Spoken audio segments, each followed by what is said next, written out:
Well, both Barack Obama and Angela Merkel talked about the need to continue transatlantic trade talks. Those talks that look pretty unlikely if you listen to what's coming out of the camp of President-elect Donald Trump. But while the US and the EU remain key partners, under the surface there are some transatlantic tensions brewing.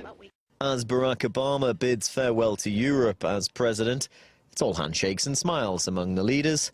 But when it comes to the business world, things aren't so tight.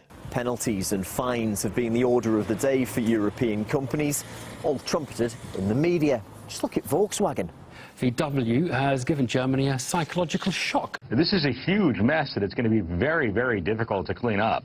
The VW group have admitted that they were cheating on emissions tests, but they're not the only ones accused of doing it. US auto giant GMC are also tied up in their own emissions snafu and could be set to face a $100 million fine. For Volkswagen, their fine is set to be a whopping $15 billion. Yes, billion. And those that were missold defective vehicles could be eligible for up to $10,000 in compensation. But it's not just in the auto industry where fines are sky high. French bank BNP Paribas had to forfeit almost $9 billion and had to pay a $140 million fine for breaching US sanctions on Sudan, Cuba and Iran. While German banking colossus Deutsche Bank has been slapped with a $14 billion fine by the US Department of Justice for mis-selling mortgage securities. Each one of these companies has done something wrong one way or the other. But analysts say the reason for the size of the punishments goes beyond business. Mainly it's a political decision. The American economy is not in a state of recovery. It is in a state of complete stagnation. And in order to overcome that, the United States is trying to harm all its competitors in the world markets, especially the EU.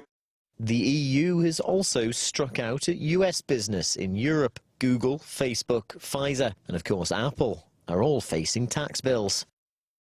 The $14.5 billion tax bill handed to Apple angered the US, who say it's against international tax law, and it may well have triggered action against European business. The measures against the Deutsche Bank are a retaliation because of the measures against Apple. The way it will go on is the Americans will try to harm Deutsche Bank as much as possible, but they will never bring Deutsche Bank to the point of failure. Because if Deutsche Bank fails, then the whole financial system will go down. Then there's TTIP. The Transatlantic Trade and Investment Partnership had been lauded as something President Obama wanted to push through before he left office. It didn't happen, and with Donald Trump looking to overhaul US trade, now looks dead in the water.